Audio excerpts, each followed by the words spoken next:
राय साहब आपसे ही शुरुआत इसलिए कर रहा हूं, आप क्योंकि ये थोड़ा इसका मामला है कि इसमें एफआईआर अभी तक नहीं हुई है।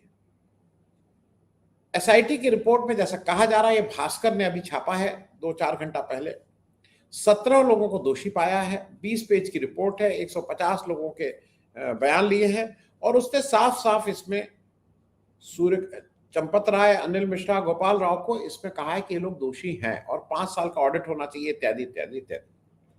लेकिन कुछ चीजें सोचने वाली है रिपोर्ट। अच्छा, ये जो इसमें ये जो चंपत राय, कृष्ण मोहन, डॉक्टर, ये सब न्यास के वो है मेंबर। तो ये जो न्यास बना है, जो भारत के सुप्रीम कोर्ट के कहने पे भारत की संसद द्वारा बनाए हुए न्यास में, ये सारे जो सो कॉल्ड जिनके ऊपर आरोप है कि चोर हैं, ये सब लोग। अब इसमें जरा मैं एक चीज इसलिए आपसे समझना चाह रहा हूं, अभी तक एफआईआर नहीं हुई है, आरोप इनके ऊपर आ गया है। महिपाल सिंह जो इनके एक और खास थे, उन्होंने, अच्छा इसमें भाई एक आदमी को मैं इसलिए अब शुरुआत में ही कह दूं और एक आदमी को एक्नॉलेज कर दूं। बहुत से लोग रहते हैं कि आप उनको हरदम आप उनको टारगेट करते हैं, लोग कहते हैं टारगेट करते हैं। भाई इस वाले मामले में इसकी पूरी जितनी प्रशंसा की जाए कम है। इस मामले को अखिलेश यादव ने 8 जून को जब उठाया था, तब ये लोगों के बीच आया। इसमें कहीं कोई दो राय नहीं है कि अखिलेश यादव ने ही इस मामले को नेशनल इंपॉर्टेंस दी। पवन पांडे 7 जून को उठाए थे, लेकिन 8 को जब अखिलेश ने इसको अपनी प्रेस कॉन्फ्रेंस में कहा, तभी ये नेशनल उसमें आया कि चोरी हो गई, चोरी हो गई, चोरी हो गई। तो अखिलेश यादव जी का इस मामले में भाई साधुवाद, उन्होंने कम से कम उत्तर प्रदेश में रहते हुए इस तरह की चोरियों को उजागर किया। अब राय साहब ये बताइए कि ये सब चोरों की रिपोर्ट एसआईटी ने दी, हैंडओवर किसको की? ये हैंडओवर की संजय प्रसाद जी को। संजय प्रसाद जी खुद उस ट्रस्ट के मेंबर हैं, तो चोरों के जो साथ रहता है वो भी 120B अगर देखा जाएगा तो वो भी एक उनका चोरों का साथी भी चोर। तो चोरों के लिए एक कमेटी बनी, चोरों के ऊपर रिपोर्ट हुई और चोरों के एक साथी को ही वो रिपोर्ट दे दी गई। अब उत्तर प्रदेश में बड़ा अच्छा ये है कि इन्होंने कुछ नहीं किया। अरे भाई ये स्टेट का मामला है, चोरी हुई है, एक वो काम हुआ है, इसमें एफआईआर करने के बजाय इसको पीएमओ भेज दिया गया है। अब ये योगी जी की राजनीतिक चाल है कि इसमें पीएमओ को भी जरा फंसा के रखो। और अब आटे दाल का भाव मालूम होगा, अकेले अकेले कर रहे थे ना प्राण प्रतिष्ठा, दौड़ दौड़ के, किसी को कुछ पूछे नहीं थे, अकेले दौड़े चले जा रहे थे प्राण प्रतिष्ठा। तो आओ जरा लो प्राण प्रतिष्ठा का, अब ये मरण प्रतिष्ठा भी जरा सी ले लो। राय साहब, इसका टेक्निकली एफआईआर नहीं होना क्या अपने में एक बड़ी चीज नहीं है? और बाकी चीजों में तो सुप्रीम कोर्ट, हाई कोर्ट, ये सब लोग सुमोटो करने लगते हैं। यहाँ सुमोटो क्या हो गया, या मोटो मोटो हो गया क्या? टिन्नू जी यहाँ जाके कुछ इफेक्टिव होगा? टिन्नू जी भी एक कलाकार है। ये न्याय व्यवस्था का सीधे सीधे मजाक बनाया गया, एक प्रहसन है। मेरे ख्याल से जो जुडिशियल इंक्वायरी है, जो कमीशन ऑफ इंक्वायरी एक्ट के तहत जो शक्तियां इन कमेटियों को मिलती है, उसमें इस चीज को कभी विजुअलाइज ही नहीं किया गया कि एफआईआर के बगैर इस तरह की जांच की जा सकती है। क्योंकि इस तरह की जांच अगर आपने कर भी लिया तो आप इस जांच का आफ्टर एक्शन क्या होगा, इसको किसको आप सौंपेंगे? केवल आप मूर्ख बना रहे हैं। आपने संजय प्रसाद को दिया, जिसको आप भैया बता रहे हैं कि वो ट्रस्ट का मेंबर है, पदेन वो देंगे।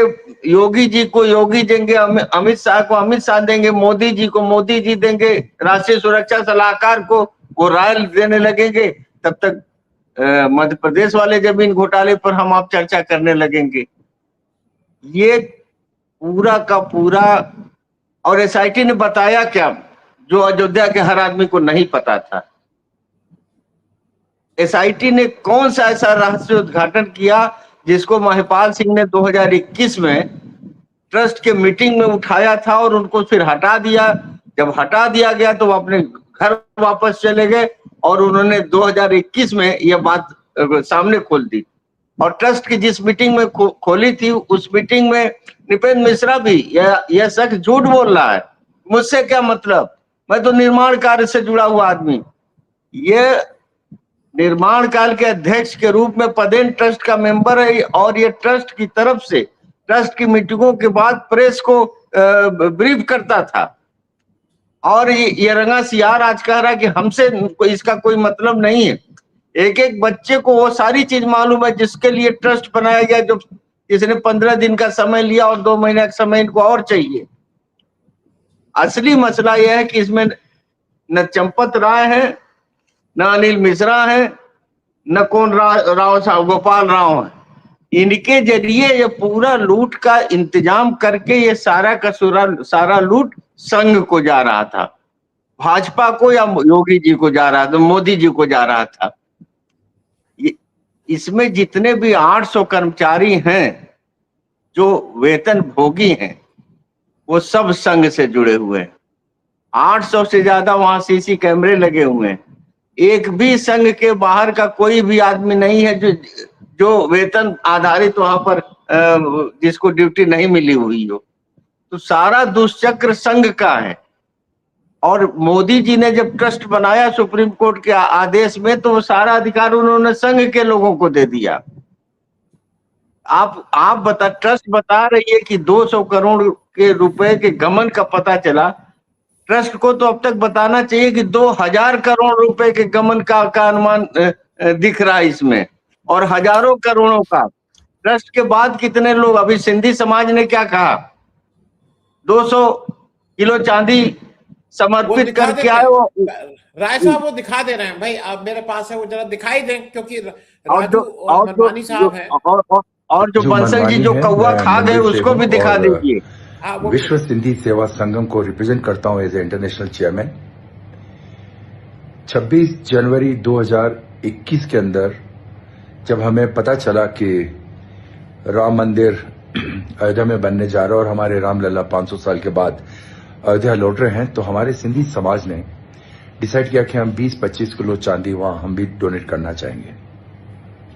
और जब हम लोगों ने ग्रुप में डाला तो जो रेस्पॉन्स आया वो 200 किलो चांदी का आया। तो हम लोगों ने चंपत राय जी से कांटेक्ट किया, उनके दिल्ली के निवास पे उनसे मुलाकात की, और उसके बाद उन्होंने हमें अयोध्या बुलाया। अयोध्या की 26 जनवरी 2021 की डेट फिक्स हुई, और अयोध्या मंदिर के परिसर में ही उनके एक हॉल के अंदर ये प्रोग्राम रखा गया।